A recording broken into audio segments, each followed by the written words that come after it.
Assalamualaikum warahmatullahi wabarakatuh. Waalaikumsalam warahmatullahi wabarakatuh. Waalaikumsalam warahmatullahi wabarakatuh. Ya, jadi kita akan mulai dengan aktuator, ya. Jadi minggu lalu kita sudah belajar tentang sensor, sekarang kita akan belajar tentang aktuator.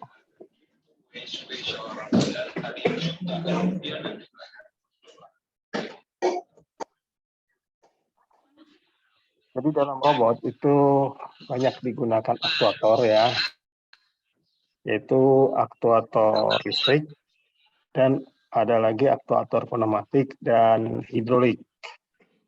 Nah, kita akan bahas tentang aktuator listrik. Aktuator listrik terbagi dari alat aktuator yang karena prinsip magnetik, ya, seperti relay, ada lagi solenoid, lalu ada aktuator DC motor, AC motor, stepper, ada linear motor, dan bagaimana kita menyeleksi aktuator. Jadi di dalam sistem robotik, aktuator itu merupakan hal yang sangat penting. Karena aktuator itu menghubungkan antara sistem komputer dengan sistem fisik. Ya. Sistem fisik itu adalah sistem mekanik, ya. Misalkan untuk mencampur kimia, ya perlu aktuator untuk mencampurnya atau untuk memindahkan barang, ya perlu aktuator, maka aktuator sangat diperlukan. Ya, kita bisa lihat di sini posisi dari aktuator, ya, yaitu output dari pemrograman, ya, microcontroller atau PLC itu digunakan untuk menggerakkan aktuator, ya, melalui driver. Jadi di sini disebut dengan low power karena hanya menghasilkan tegangan, ya, 5 volt atau 3,3 volt. Jadi untuk gerakan aktuator tegangan tersebut tidak mencukupi sehingga perlu driver. Nah, driver itu yang mengubah dari tegangan 5 volt, ya, menjadi tegangan yang dibutuhkan oleh aktuator. Nah, jadi aktuator itu dia bisa menghasilkan suatu aksi gerakan, ya, di mana inputnya adalah sinyal elektrik. Kemudian gerakannya bisa linear, bisa rotari, bisa satu arah saja, ya. Lalu sinyal elektrik bisa tegangan rendah, bisa tegangan tinggi, ya, tergantung bagaimana bentuk dari rangkaiannya. Kemudian output dari aktuator itu bisa juga posisi, bisa juga kecepatan, ya. Kemudian gerakan dari aktuator bisa dalam beberapa mikro, ya, mikrometer hingga ke meter, ya. Jadi kalau Anda lihat misalkan gerakan aktuator untuk gate parkir, ya, itu meter, ya, besar sekali gerakan.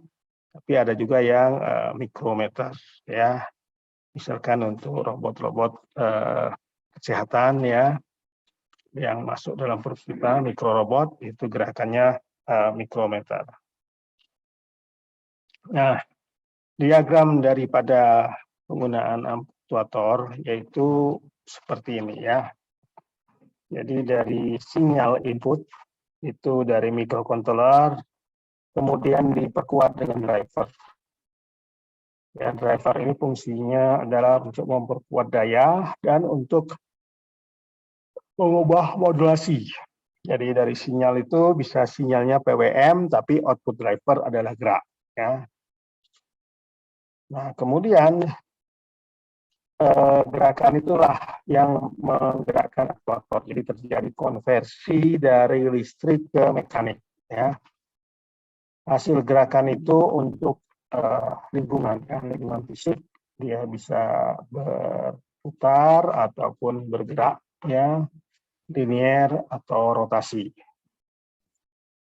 Nah, beberapa model aktuator memiliki prinsip yang sama, ya.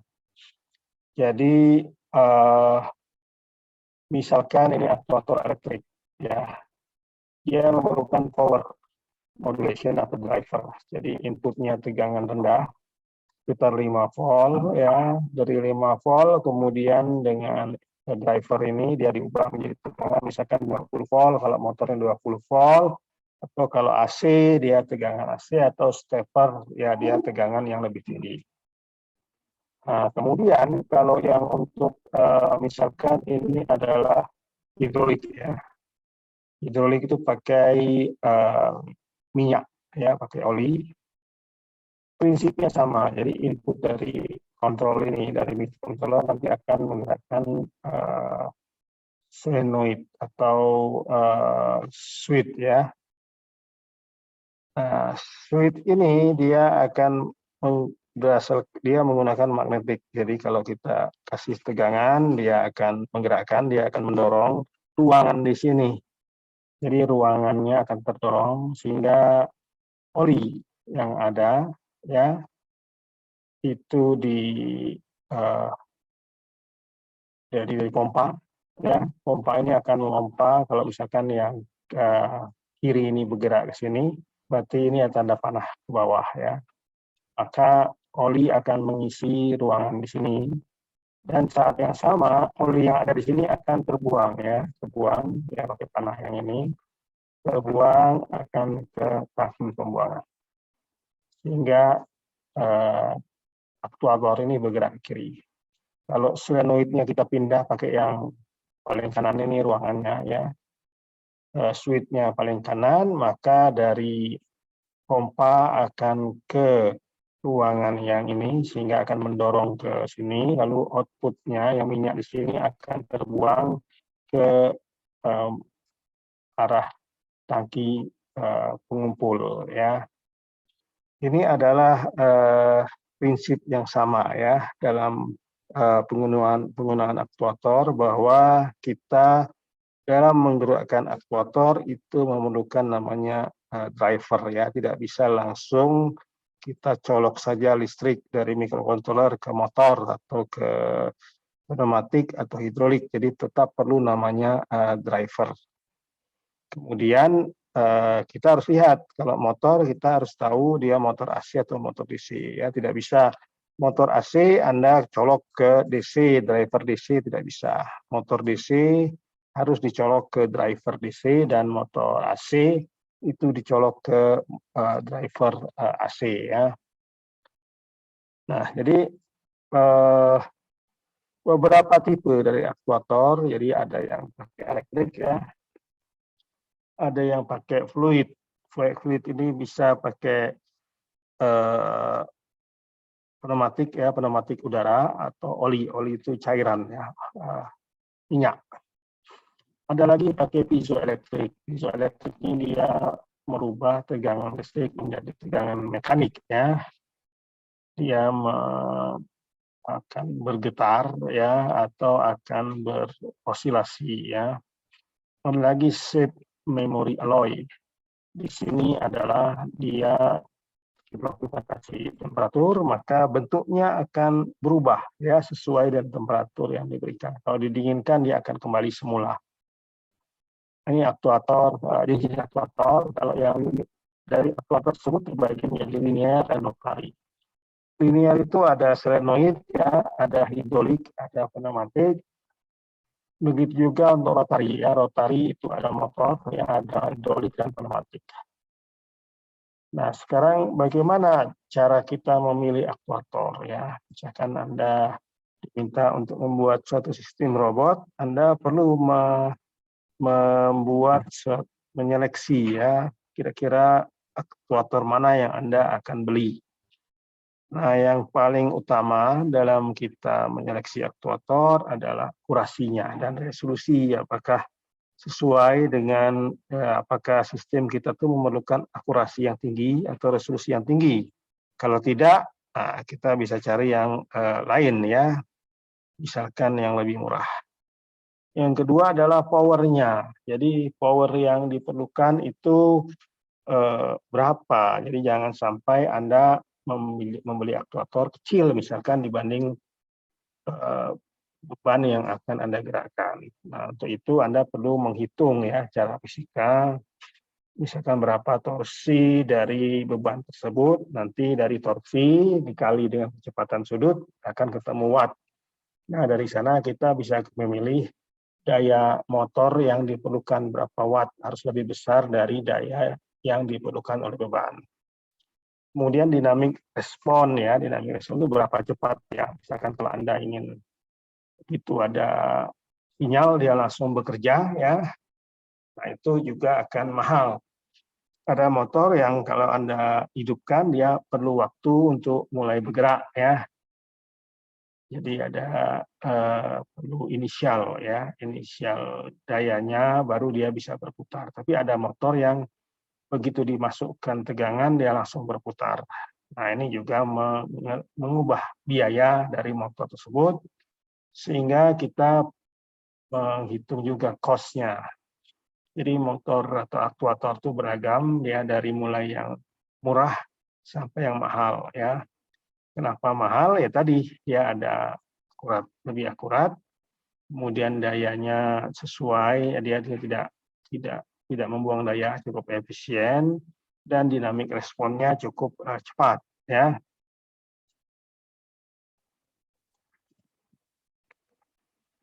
Kemudian beberapa jenis aktuator ya, ada elektrik motor ya, drive ya, dan drive-nya ada hidrolik drive, pneumatik, dan ada aktuator masa depan. Jadi aktuator masa depan ini sedang dikembangkan oleh berbagai penelitian ya. Jadi misalkan ada maglev ya, pakai magnetik atau pakai plasma ya. Jadi banyak sekali jenis-jenis aktuator yang nanti akan dikembangkan ya di masa yang akan datang. Nah, jadi aktuator itu fungsinya mengubah dari energi listrik ke energi mekanik ya. Ya, jenis-jenisnya ini ya saya ulang lagi biar kita ingat, ada solenoid, ada DC motor, AC motor, linear motor, stepper motor. Ini yang elektrik ya. Kita akan bahas satu persatu. Nah, yang untuk solenoid ya, solenoid ini adalah suatu alat yang bekerja berdasarkan prinsip medan magnet. Jadi kalau dikasih magnet dia akan ketarik ya, plungernya itu ya, porosnya akan ketarik biasanya, atau kalau tidak ada magnet dia akan keluar karena ada pair pendorong ya. Ini dipakai di misalkan untuk kunci ya, kunci hotel ya, ada juga dipakai untuk mobil ya. Kalau Anda lihat untuk apa kunci di kunci mobil ya, itu naik turun ya, itu pakai sistem solenoid ya. Jadi gerakannya hanya satu, naik atau turun. Jadi ini pun murah harganya ya, karena dia tidak memerlukan akurasi yang tinggi dan mudah digunakan ya. Nah, jadi di dalam solenoid terdiri dari 3 bagian ya. Yang pertama adalah bagian yang tetap ya, terdiri besi ya, besi tempat frame-nya ya. Lalu ada coil ada gulungan kawat yang berisolasi. Jadi kalau dikasih arus, kawat ini akan menjadi magnet. Kalau menjadi magnet dia akan menarik besi ya, sehingga plungernya bisa turun.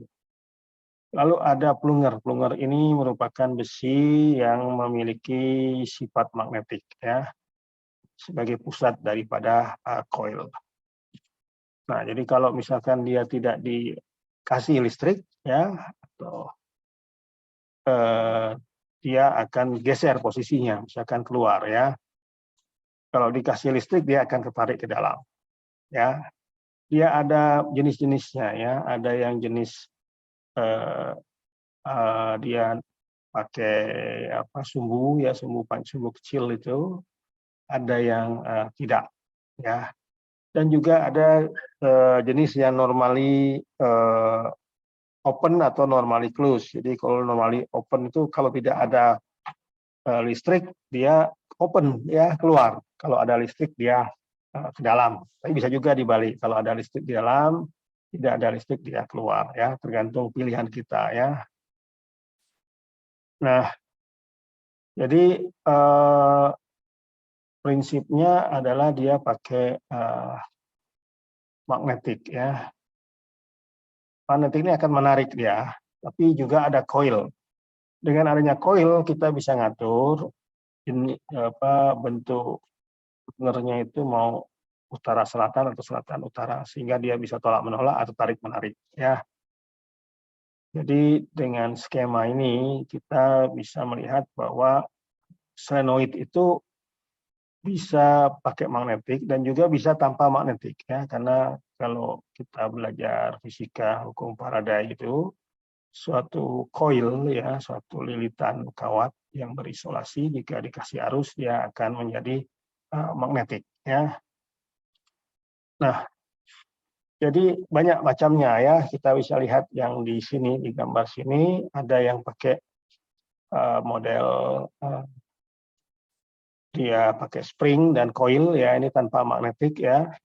Jadi kalau dikasih listrik dia bisa tertarik ke dalam atau dia akan terdorong ya. Juga ada sistem yang non plunger ya. Non plunger kalau dikasih ya ada magnet ya, jadi magnet kalau ada magnet ya tertarik ya, nempel ya, antara dua ini nempel. Ini kan besi ya, besi dengan besi ya, kalau ada ini dikasih magnet kan dia jadi magnet, jadi dia akan tertarik ke dalam ya.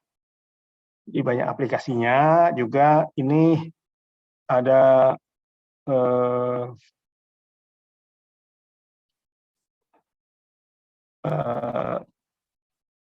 listrik ini, yang ini ada tambahan magnet ya.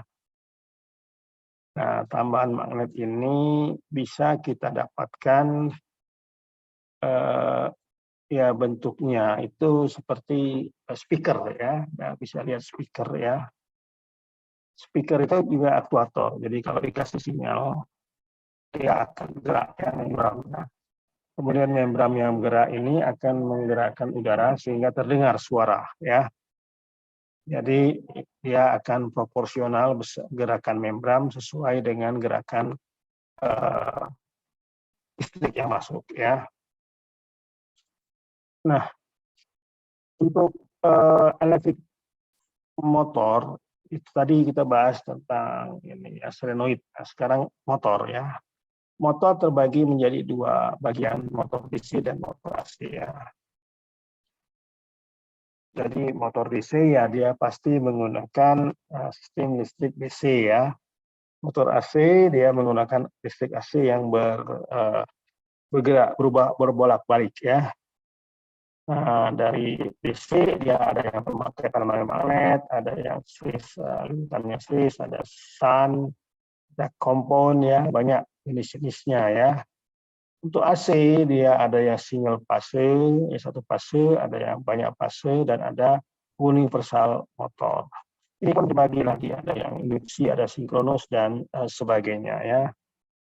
Nah, untuk electrical motor itu dia ada kita bahas satu persatu ya. Jadi kalau Anda membongkar suatu motor, maka Anda akan dapatkan bentuk seperti ini ya.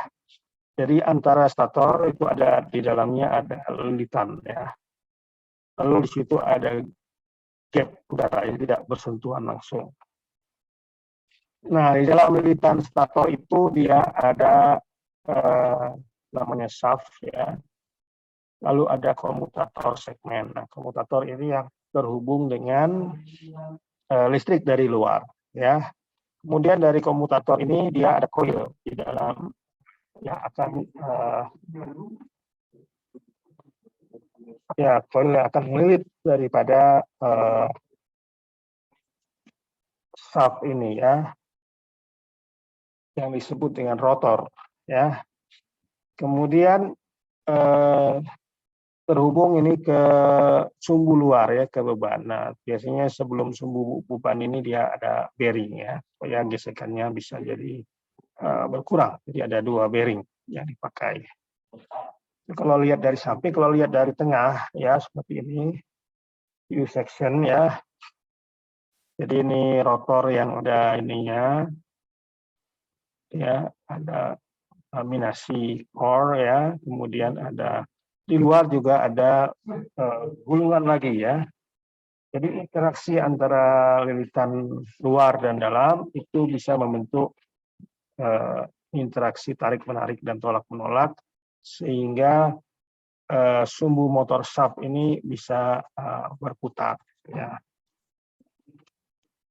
Nah, ini contoh daripada electrical motor ya, kalau kita bongkar ya dia akan memiliki bentuk seperti tadi ya. Jadi ada rotornya, ini ada lilitan kawat, di stator juga ada lilitan kawat ya. Kemudian ada bearing ya. Nah, bagaimana cara geraknya itu ya, itu berdasarkan hukum fisika ya. Jadi di dalam kawat yang ada di amatur ya, itu dan ada di stator juga ada kawat. Ini terjadi mekanisme magnetik ya. Jadi magnetik itu akan terjadi resultan, baik yang di dalam maupun yang dari luar terjadi resultan. Nah, resultan ini yang membuat dia mendorong ya, sehingga berputar ya. Nah, untuk beberapa motor ya itu ada range-nya. Jadi kalau Anda ingin memilih motor, Anda harus pikirkan dahulu power yang Anda perlukan berapa ya. Jadi misalkan untuk DC motor itu dari mulai yang kecil ya, berapa watt, hingga yang sampai berapa kilowatt. Kemudian power supply-nya kalau kita pakai PLN ya, kita harus ubah dahulu ke DC ya dengan pakai rectifier. Dan keunggulan daripada DC motor ini untuk ngontrolnya lebih mudah dan lebih akurat. Ya. Nah, prinsipnya dari DC motor dia ada komutator ya. Komutator ini suatu cincin yang ikut berputar dan bisa bersinggungan dengan arus dari luar ya, dengan listrik dari luar. Kemudian komutator ini akan berhubungan dengan koil yang ada dalam motor. Jadi kalau ini yang kena ya, yang kiri, maka dia akan ada arah seperti ini mengakibatkan arah magnetik ke atas dan ke bawah ya, kiri kanan. Kalau yang kanan kera, maka dia akan sebaliknya sehingga terus akan mendorong terjadi putaran ya. Kemudian ada DC servo ya, servo motor ya. Servo motor ini perbedaannya dengan DC motor. Kalau DC motor itu continuous, dia berputar. Kalau servo ini dia berputar dalam arah tertentu ya, misalkan 90 derajat, lalu dia stop, atau 180 derajat dia akan stop ya. Nah, kenapa dia bisa berputar dalam arah tertentu? Karena dia ada kontrol posisi. Nah, kontrol posisi itu dia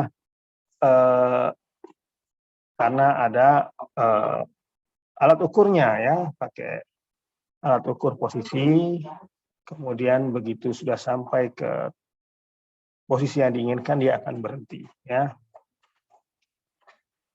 Nah, kapan kita menggunakan DC motor? Kita menggunakan DC motor ketika kita memerlukan satu akurasi ya. Kemudian low noise ya, dan efisiensinya lebih tinggi dan harganya juga murah. Kemudian kecepatan ya, dan powernya itu bisa ditingkatkan dengan nambah gearbox ya. Nah, ini beberapa contoh untuk DC motor, misalkan untuk CD ya, CD ataupun hard disk ya.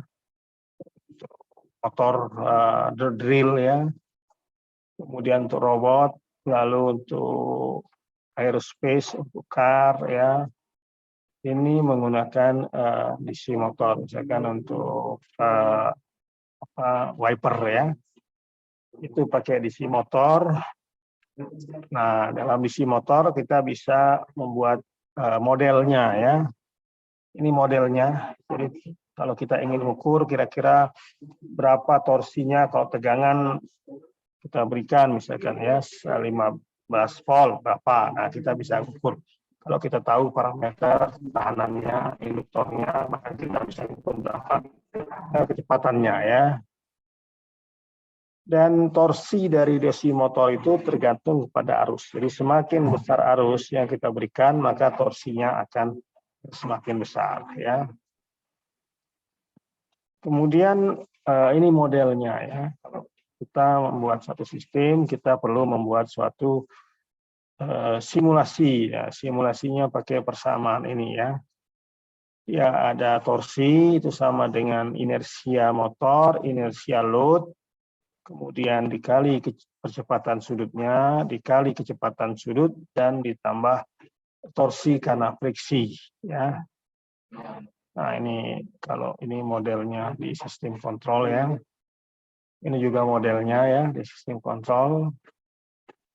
Nah dalam DC motor dia ada kecepatannya tuh ada batas ya. Jadi Anda misalkan punya DC motor, dia ada batas. Jadi batas itu tergantung torsi. Jadi kalau Anda kasih beban yang makin lama makin besar, maka ya DC motor akan berkurang ya. Berdasarkan persamaan ini ya. Jadi torsi yang diakhirkan berdasarkan kecepatan itu berdasarkan torsi awal dikali kecepatan sudut dibagi kecepatan sudut maksimal ya. Nah, TS itu adalah konstanta daripada konstanta KT ya, yang sebelumnya, persamaan sebelumnya KT ini sini ya, konstanta torsi ya. Ya. R itu adalah tahanan ya di koilnya. Nah, kita bisa mendapatkan persamaan dari sini untuk torsi berdasarkan parameter-parameter yang bekerja di motor tersebut. Ya. Nah, ini mencari dayanya pun juga tergantung kepada persamaan ini ya. Kemudian maksimum power output motor berarti sama maksimum kecepatan ya, kecepatan untuk optimal itu yang paling bagus adalah setengah daripada kecepatan maksimal daripada motor tersebut ya, karena ini yang paling efisien. Lalu arusnya adalah V kali R ya. Nah ini grafiknya. Jadi kalau misalkan kita punya motor ya, kita kasih torsi, misalkan kita tahan ya, tumbuhnya ditahan, dia akan maksimal. Begitu kita tambah lagi torsinya, dia akan menurun kecepatannya ya. Nah, ini menurun ya, makin lama makin menurun ya. Kalau misalkan kalau torsinya kita kurangi ya, kecepatannya maksimal. Misalkan dia tidak ada beban ya. Jadi torsinya kita naikkan, dia akan mencapai optimal ini separuhnya ya, sampai dia berhenti. Jadi Anda pernah lihat motor yang berhenti kalau gesekannya sangat tinggi, itu artinya dia torsinya itu sudah membuat sangat besar sekali ya, sehingga motor tidak bisa berputar. Nah, ketika motor dia berhenti ya, stop di sini, itu akan banyak arus yang digunakan ya, karena dia berusaha untuk berputar, mengakibatkan kadang-kadang koilnya putus ya, panas ya. Nah ini beberapa motor dari karakteristik motor itu tergantung dari pabrikan. Ada yang seperti ini standarnya, ada yang seperti ini juga ya, sama ya.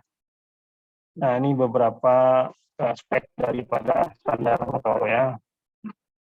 Nah ini ya speknya. Kemudian untuk driver ya, driver motor itu dia ada dua jenis. Ada yang pakai linear amplifier, jadi dia perkuat saja langsung ya tegangannya. Misalkan kita tegangan 2 volt, jadi misalkan 20 volt, kalau 5 volt jadi 60 misalkan ya. Ada yang pakai PWM, jadi dia pakai sinyal pulse ya. Nah, PWM ini lebih efisien dibanding pakai linear amplifier ya. Nah, PWM ini dia menggunakan suatu pulsa on off ya dengan frekuensi yang tetap. Dan frekuensinya itu dihitung menjadi duty cycle ya, di mana duty cycle adalah T dikali 100 per T perioda. Jadi kita bisa ngatur mau berapa detik ya duty cycle-nya ya. Kalau misalkan duty cycle-nya berubah, maka dia kecepatan juga akan berubah. Nah, ini prinsip daripada penggunaan PWM atau duty cycle ya. Jadi kalau misalkan kita setiap periodenya itu lebar pulsanya, maka tegangan yang dihasilkan tinggi ya. Nah, tegangan yang tinggi ini akan membuat motor lebih cepat. Tapi kalau lebarnya sedikit kecil ini, maka tegangan yang dihasilkan kecil mengakibatkan motornya lambat ya. Nah, untuk membuat itu berputar itu ya, dia pakai namanya PWM regulator. Dari PWM regulator nanti dinaikkan jadi power M itu untuk menaikkan tegangan di motor. Kemudian kalau misalkan kita ingin dapatkan kecepatannya, kontrol kecepatan, kita harus pakai takometer. Ya, dengan takometer itu kita bisa mengukur kecepatan, kita bisa set sehingga PWM yang dikeluarkan itu sebanding dengan kecepatan yang kita inginkan. Ya, jadi bisa kita ngukurnya ya. Nah, cara lain untuk atur arah DC motor yaitu pakai driver yang namanya edge bridge ya. Edge bridge ini dia bisa ngatur arah dan juga kecepatan dan torsi ya. Nah, ini seperti ini ya. Jadi dia pakai transistor Q1, Q2, Q3, Q4 itu transistor. Jadi kalau transistornya on, nah, dia bisa membuat arahnya ya bergerak. Nah, misalkan yang on itu Q1 dengan Q3, Q2 dan Q4 off, maka tegangan dari Q1 P ini akan masuk ke Q1 lalu ke motor sebelah kiri ya. Kemudian yang dari ground itu ke Q3 masuk motor sebelah kanan sehingga motor arahnya misalkan ke arah jarum jam. Tapi kalau misalkan dia yang hidup adalah Q2 dengan Q3, maka positif motor sebelah kiri, yang negatif ke motor sebelah kanan, mengakibatkan dia berlawanan dengan arah jarum jam. Jadi dengan begini kita bisa mengatur arah motor ya, jadi perlu driver. Nah, banyak motor driver yang dipakai ya, seperti ini driver ya, dia pakai 4 buah transistor ya, lalu juga ada pakai LM 3525 ya, ini bisa ngatur kecepatannya ya. Jadi pakai takometer ya, pakai potensiometer. Oke, baiklah. Sekarang kita lanjutkan dengan AC motor. Jadi AC motor adalah motor yang digerakkan dengan AC. Dia wattnya itu harus dia dari 100 watt ya sampai megawatt ya. Dan ini untuk power yang besar, biasanya orang pakai AC ya. Dan ini tidak ada komutator ya, tidak ada gesekan ya. Kemudian kontrolnya ini pakai digital vector control ya. Nah, jadi AC motor itu kalau misalkan dia frekuensinya ditingkatkan, maka torsinya akan berubah seperti ini ya. Dan kontrolnya adalah dengan frekuensi ya. Nah, bagaimana mengontrolnya? Kita harus pakai driver ya. Drivernya seperti ini, baru bisa kita hubungkan ke motor AC ya. Dan motor AC ini dia ada 1 fase, ada 2 fase, ada 3 fasa ya. ya lebih efisien ya dengan ukuran yang sama dibanding dengan DC motor. Jadi aplikasinya misalkan untuk kereta api, untuk crane ya, untuk motor yang besar, konveyor ya itu pakai motor AC ya. Nah, lalu ada stepper motor. Stepper motor ini adalah motor DC sebenarnya ya. Karena tegangannya tegangan yang konstan. Nah, dalam stepper motor dia ada coil ya, ada 3 buah coil. Nah, 3 buah coil ini yang akan mengatur gerakan daripada sumbu ini ya. Nah, 3 buah coil ini diatur on off-nya supaya dia bisa berputar ya. Nah, jadi di stepper motor ini dia ada drivernya. Dengan driver itu kita bisa ngatur kecepatan dan arah dari stepper motor ya. Aplikasinya misalkan di printer ya, elektronik ya, lalu di industri ya, banyak aplikasi.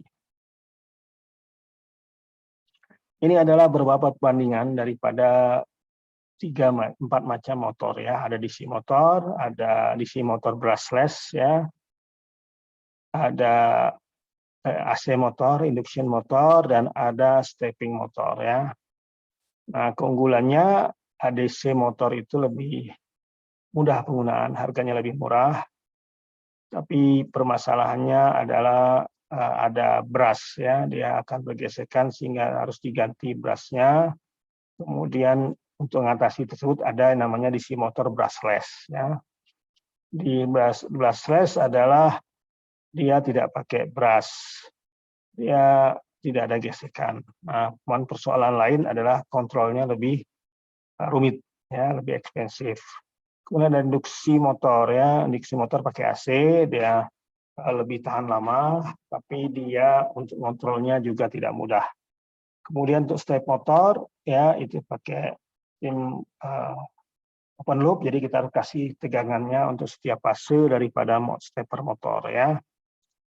Ini pengontrolnya adalah juga tidak mudah ya. Kemudian ada linear motor. Linear motor adalah linear yang bisa bergerak secara linear ya. Jadi caranya ya sama, kita pakai magnet ya, tapi magnetnya kita susun linear seperti di gambar ini ya. Jadi ketika dia bertolak belakang maka dia akan bergeser itu ya. Kemudian kalau dia sama dia akan tarik menarik ya. Ini sangat mahal sekali ya, tapi dipakai untuk beberapa aktivitas ya, seperti misalkan untuk naik turunkan meja ya, untuk dorong ya, itu pakai linear motor. Nah, linear motor juga ada yang bentuknya stepper, DC, AC ya, ada ya. Jadi ini juga digunakan ya. Kalau kita ingin menggunakan gerakan linear, maka kita membeli linear motor ya. Ini beberapa keuntungan dan kerugian ya menggunakan jenis motor ini ya. Oke ya, saya rasa untuk materi hari ini saya cukupkan ya.